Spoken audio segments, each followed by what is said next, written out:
What's up, guys? Back in 1947, out in the New Mexico desert, a radio operator picks up a strange signal that sends his dog into a frenzy. He hooks up more equipment, trying to make sense of the bizarre noise, but gets nowhere. So he calls another station, which tells him the signal is coming from Roswell. Taking both the dog and the radio with him, the operator heads out to investigate. Before long, he spots smoke and a strange light in the distance. Suddenly, his truck loses power and the dog jumps out, barking wildly. The operator follows it and finds a burning area with something unusual at the center.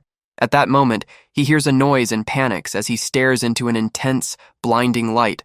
In Antarctica in 2003, a team of scientists detects a strange object buried 5 meters beneath the ice. Unsure what to do with it, they decide to send the information to a NASA research station. Meanwhile, at the University of California, cryptologist Julian Rome is trying to teach a class while one of his students keeps flirting with him. When he ignores her, she sends him a provocative message, but Julian simply shuts his laptop. After class, Julian meets with Dr. Bachman, who has received a satellite image of the mysterious object found in Antarctica. It is so large that they initially thought it was a fossilized whale, but later they identified a strange radio signal coming from it. They recorded the signal onto a CD, which Bachman gives Julian to analyze. A few hours later, Julian becomes obsessed with the hidden meaning of the signal. It contains segmented text and grouped pulses, which means it is not random at all. Using special software on his computer, he discovers that the signal is broadcasting at an astonishing frequency, stronger than anything on Earth. Julian brings his findings back to Bachman and convinces him to get him a place on the investigation. At the same time, in a lab on the Falkland Islands, 2 other scientists also pick up the strange radio signal. Since they cannot decode it either, they send it to an observatory in Arizona. There, 2 more scientists notice that the signal has been amplified, and they agree to forward it to NASA as well. A few days later, Julian arrives in Antarctica by plane. A violent storm batters the aircraft, and the pilots struggle to land because visibility is almost gone. Luckily, the base has bright lights, and they use them as a guide to bring the plane down. It skids a little farther than expected, but nothing bad happens. Once Julian finally enters the base, he is welcomed by Naya, who shows him around and introduces him to the head scientist, Dr. Grauer. Right after that, Julian is taken to see the mysterious object that has been excavated, but is still covered in ice. Following protocol, the team is letting it melt naturally, although they have noticed it is thawing at an unusual rate. Both Grauer and Naya think there is a real chance the object could be extraterrestrial. Julian leans in for a closer look, and the moment he touches the ice, a strange energy runs up his arm and floods him with memories from the past few days. When he pulls his hand away, his skin is bright red. At that moment, Julian is found by Dr. Kate Brecker, his ex-girlfriend. She tells him she does not believe he can stay out of trouble, but still asks him to behave since this project means a lot to her. That night, Julian dreams of something glowing inside the ice. He wakes up in the middle of the night after hearing a strange sound and leaves his room, noticing a shadow moving through the halls and water all over the floor. As he follows the trail, he senses something behind him and turns around, only for that same mysterious energy to flood his mind with visions of the universe, the New Mexico incident, and strange creatures. Then Julian suddenly wakes up again, unsure whether any of it was real or just a dream. The next morning, Naya shows Julian one of their experiments involving genetically modified food, which allowed them to grow corn in Antarctica. The temperature inside the cornfield is so warm that the team works there in light clothing. Julian notices that Kate gets along very well with Straub, and he feels a wave of jealousy. At the same time, a government agent and the Secretary of Defense review the backgrounds of Julian, Grauer, and Bachman.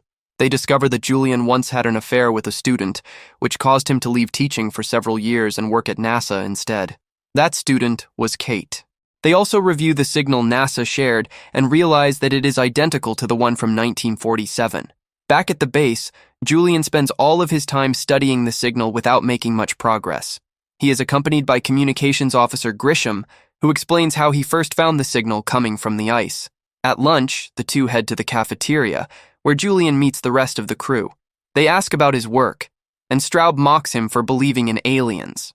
Sometime later, the team loses communication, which happens often during storms. Julian checks on the object and is stunned by how much ice has melted.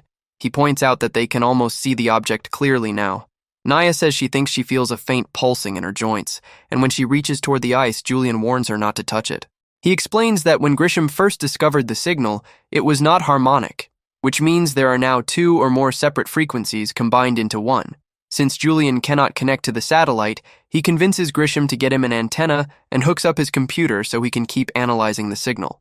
The next morning, the entire building shakes for several minutes, and the mysterious object falls from its supports. The team rushes in to inspect it and finally gets a clear look because very little ice remains. It looks unlike anything they have ever seen before, and when Kate touches it, she gets hit with an electric shock. They conclude that the object is an igneous rock formed by an eruption, which suggests it is a meteorite. The signal coming from it resembles aircraft recovery data, so Julian starts to believe it may actually be some kind of black box. As he runs back to his computer, he explains his theory. The object crashed on Earth by mistake and is now sending out a rescue signal. Using all of this new information along with mathematics, Julian finally manages to decode part of the message. They still cannot understand the whole thing, and Straub makes fun of him for it. The group takes a break for a snack, and Straub insists the alien theory is completely insane, but everyone else sides with Julian. Just then, they are called back to the maintenance area because one of the staff members has found a crack in the object. The team starts debating whether they should open it. Kate worries about possible viruses or other dangerous pathogens, but Straub points out that the labs are sealed environments, and the group agrees to cut it open the next morning. Meanwhile, Bachmann is called to the White House to discuss alarming new information about the object. It is still impossible to contact the base because of the weather, but the government has already coordinated with a Russian submarine and sent it toward the station with nuclear warheads ready to launch. The following morning, the team connects the object to one of their machines with cables and triggers an electrical reaction that neutralizes its shocks. The object still produces power inside, but now they can touch it safely. So they use a saw to begin cutting into it, discovering a softer layer beneath the hard outer shell. Grauer takes a sample and confirms that it is a carbon alloy exposed to extreme heat. On Julian's computer, the message keeps changing, and he tells Naya that the object is trying to communicate. When Naya compares it to the video game Mind Maze, Julian suddenly gets an idea about how to decode the message. After several attempts, he finally succeeds. The message reads, "Do not open." Julian and Naya panic and race toward the maintenance area, but by the time they get there, it is too late. A bright energy is pouring out of the object, and the man operating the saw is screaming in agony. His body starts to melt, and moments later a violent explosion rips through the room, injuring several team members and destroying most of the equipment. The blast also knocks out the generator, cutting power to the base until the emergency batteries take over. After grabbing flashlights, the remaining group heads down to the bay to check on the injured staff. Everyone is still alive except for the saw operator, who was burned to death. When they take a closer look at the hole the saw made in the object, they are shocked to find strange organic material inside. Pilot Tony pokes it with a broom handle, and the membrane begins to burn away until another opening reveals what is really hidden inside: a frozen alien. They cannot tell whether it is merely asleep or actually dead. Suddenly, Naya says she feels sick. Her nose starts bleeding, she collapses to her knees, and then her face begins to melt too. Moments later, more and more staff members start suffering the same horrifying fate, and the group realizes that some kind of virus escaped from the object and is now killing them one by one. Horrified, the few survivors run into a sealed room to keep themselves safe and monitor the alien through the security cameras. Grauer explains that some diseases slow themselves down so they do not kill the host too quickly, which means there is a chance the survivors could also be infected. While the group argues over what to do next, the alien suddenly opens its eyes. When they look back at the screen, the creature has vanished from the bay. They agree to go after it and retrieve the weapons the pilots brought with them. Armed only with flashlights, the team starts searching through the maintenance area. Straub panics when he feels something brush against his back, but it turns out to be nothing. Grauer is also searching, unaware that something is watching him from a distance. The presence slips away as soon as Grisham turns with his flashlight. It then starts following Tony, who screams after spotting movement in the shadows. While Julian tries climbing some crates to reach the next level of the base, Kate shuts off the power in the rooms they are not using, causing him to fall. He quickly gets back up and starts following a strange sound until he finally finds the alien, which seems frightened rather than aggressive. Julian places his flashlight on the floor and speaks softly, trying to show that he means no harm. The alien slowly comes out and places its claws near the flashlight, absorbing its energy until the light dies out. Then it approaches Julian and gently holds his head with both hands, sharing that same energy. The moment the alien opens its eyes, Julian is flooded with beautiful visions of the rest of the universe. But then the others show up, and Straub tells Tony to shoot. The bullet strikes the alien, and from the wound a powerful beam of energy bursts out, knocking Tony and Grisham back when they try to get closer. Once all of the energy escapes, the alien dies, and its body disintegrates until nothing is left. Tony insists he thought the alien was trying to kill Julian, but Julian disagrees. He says the creature's touch felt peaceful, and that the fear only started when Tony arrived. At that point, the White House finally catches a break in the storm and manages to contact the base. Bachman explains that they already know about the alien and the infection, so Julian assures him that the disease has not left the station. Bachman then reveals what happened in New Mexico and tells them about the deadly pathogen that aliens are immune to. These beings communicate telepathically with one another, and according to what the government knows, they already wiped out all life on Mars. When Julian says the alien is dead, the Secretary of Defense decides that destroying the base is the only way to get rid of the virus. He wants Bachman to lie to the team and tell them help is coming, but Bachman refuses and only says that a Russian submarine is on its way. Julian reads between the lines and asks how many hours they have left. Bachman answers, 3. After the call, Straub completely loses it and says he wants to leave by plane, storm, or no storm. Julian reminds him that they are infected and that leaving would mean bringing the virus out into the world, but Straub argues that if they were really infected, they would already be dead. As the submarine gets closer, the scientists run blood tests to try to prove they are not infected, although Julian points out that this new virus could be microscopic and hiding inside proteins. Straub takes that as an excuse to leave, and Tony backs him up, but the others do not. Kate's refusal to support him sends Straub into a rage, and he insults her before trying to attack her. Julian reacts faster and drops him with a punch. Suspecting that Straub and Tony will try to escape no matter what, the others take Tony's gun and leave, changing the passwords on the base's locks. On the Russian submarine, the crew prepares to launch the missiles in 18 minutes. Back at the base, Kate and Julian finish changing the last lock and hold hands for comfort until they hear a gunshot coming from the cafeteria. Straub and Tony have attacked Grisham together, stabbing him in the neck with a fork.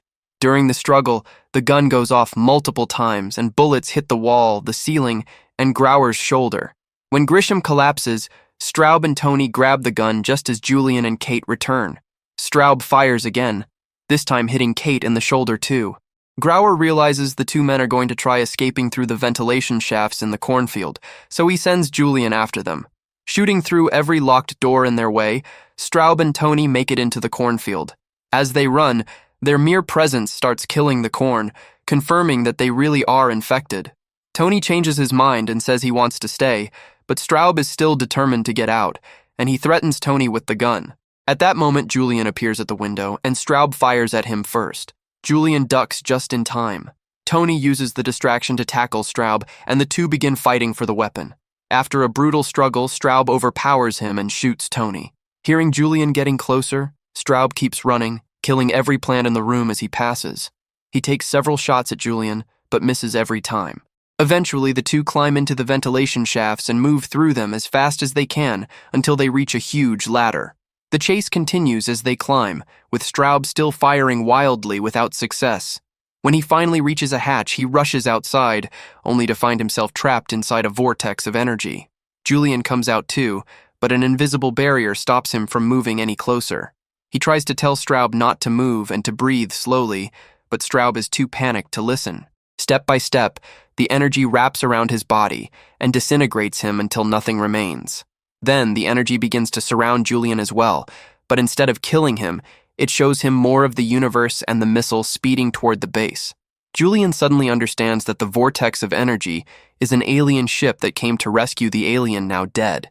He runs back inside to get the remaining survivors, Kate, Grauer, and another scientist. He opens the main door to make their escape faster. At first, the others hesitate, but they quickly understand when they see two aliens inside the vortex. The scientist and Grauer go first, then Kate and Julian follow hand in hand. The ship absorbs all four of them and takes off just before the missile hits the base and destroys it. A few hours later, the government releases a cover story saying the base was destroyed by an experimental nuclear reactor, and all the dead are honored as fallen heroes. But the 4 survivors are now flying through space, bringing Alien Hunter, the 2003 science fiction movie, to an end. This was the summary of the full movie, and I will see you in the next video.